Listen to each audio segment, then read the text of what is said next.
Today on Torentsu Reviews, a refined, delicate episode covering only the most sophisticated forms of entertainment.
So when I was a child, my parents were in the arcade business. I was about 8 years old, and we went to a arcade games expo somewhere in Tennessee to look at all the latest and greatest cabinets that were coming out. This was like a 90s kid's dream, to say the least.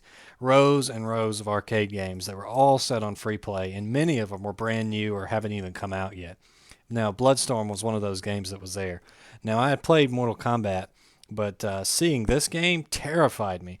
I remember seeing the big ominous Bloodstorm on the cabinet marquee and seeing the CPU fighting on the Scorch headquarters stage with the scary red clouds. And for some reason, I remember seeing the blood like laying on the ground that just like stayed there the whole match.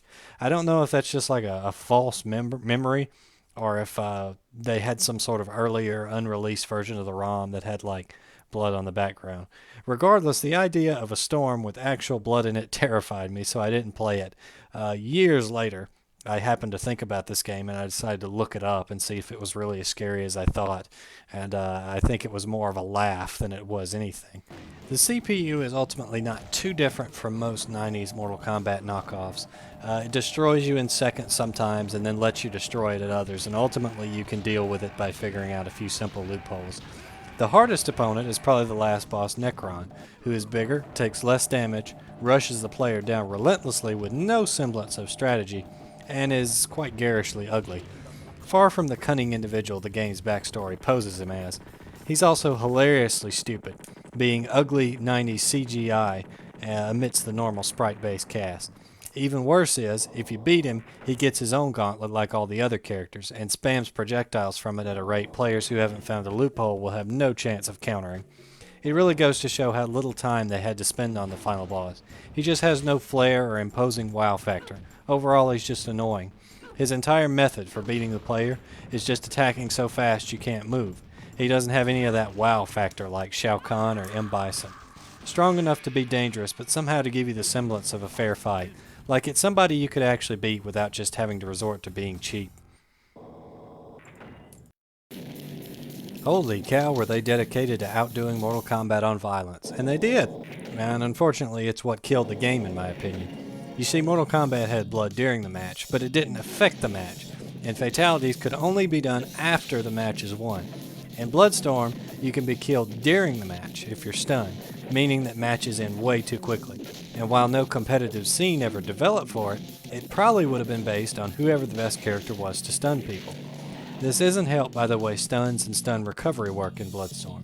You see, in most sensible fighters, like Street Fighter, they use some sort of stun meter that goes down as you don't take hits.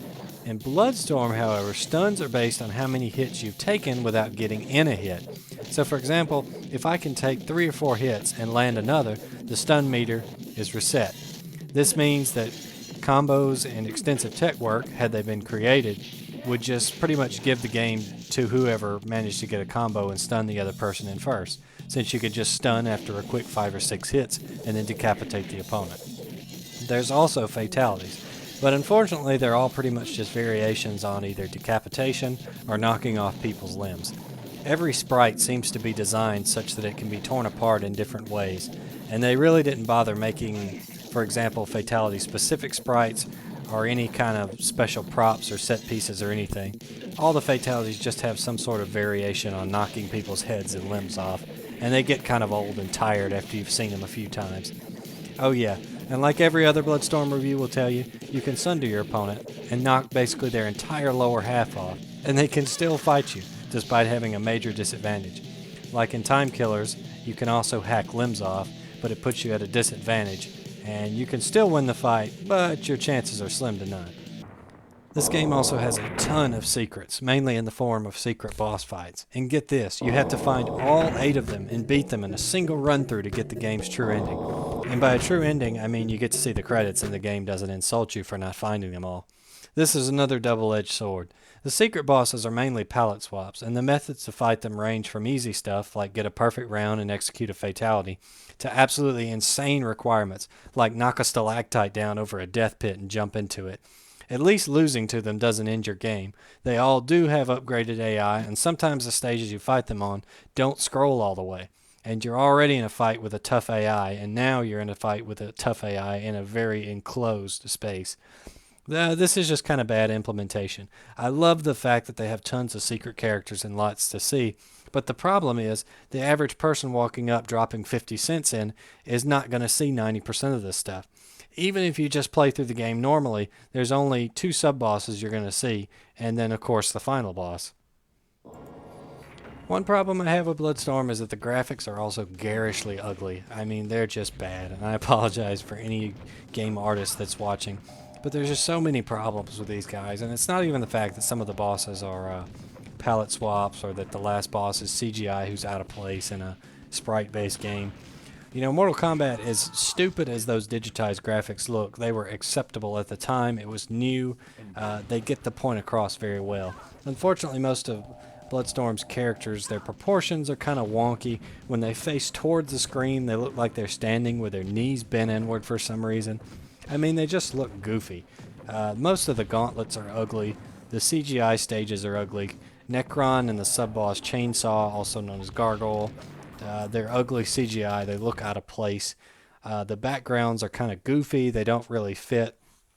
The violence is usually just, a random pick and choose assortment of different dismemberments that can happen to a character.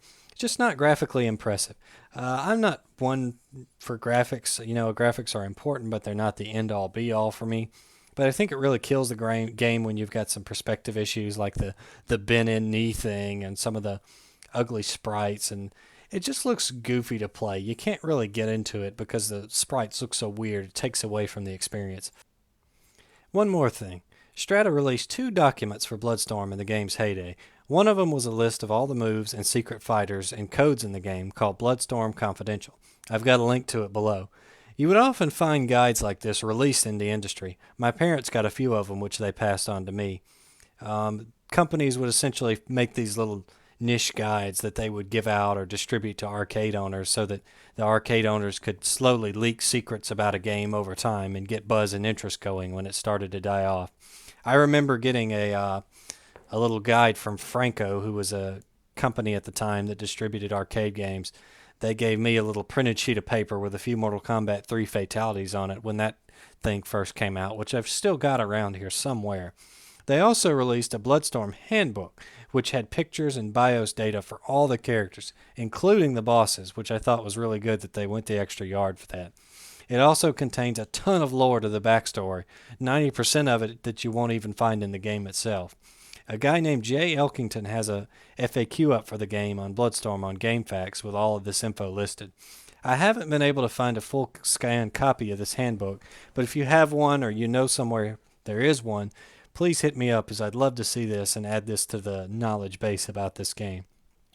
Anyway, in the first document I mentioned, Bloodstorm Confidential, you can find sections that are blacked out, referencing even more secret bosses, namely 4 named Jaundice, Medulla, Roxel, and Revenge. I was really hoping these guys were beta elements or something that didn't make it into the final game. I could find 0 info about these guys online, so I reached out to one of Strata's former employees on Twitter. You'll find a link to his Twitter below. He was very generous and actually reached out to the writer of Bloodstorm Confidential for me, after musing that they were probably red herrings. His reply was, and quote, Those names are not familiar to me. I don't know why we'd add red herrings when we already had like a billion other secrets. And a billion other secrets they did have. Still, it's good that we were able to close the book on these 4 hidden characters for all 2 people on the internet that even cared. In conclusion, I think Bloodstorm is probably in the end worth checking out, if anything, just to kind of take a throwback to an earlier, simpler time in the gaming media and arcade. But it's also fun to look at because it's an extreme example of what can happen if you try to make a similar product or a cash in, but you only focus on one of the things that made it great.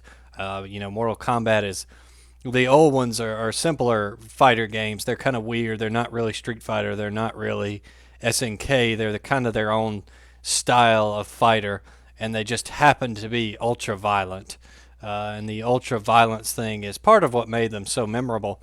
But they couldn't stand alone without that kind of quirky yet crisp gameplay the early Mortal Kombats had. So I think, unfortunately, that's why Bloodstorm falls as flat as it did.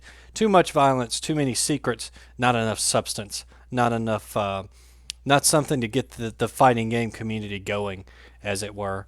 Anyway, that's all for this episode of Torentsu Reviews. My final score for Bloodstorm, I'm going to have to say 5 out of 10.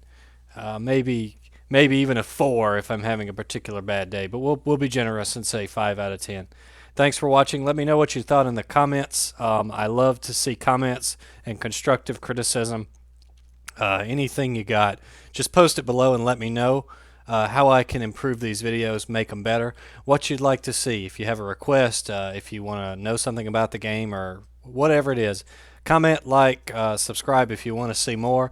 Also, check out my Twitter. That's Twitter/Torentsu. You can check me out on there to get the latest updates on when my videos post and my random musings about whatever it may be. I coincidentally posted something about a truck that had Gargus written on the side of it, as in like the boss of Killer Instinct 2. Anyway, that's all for tonight. Thanks for tuning in.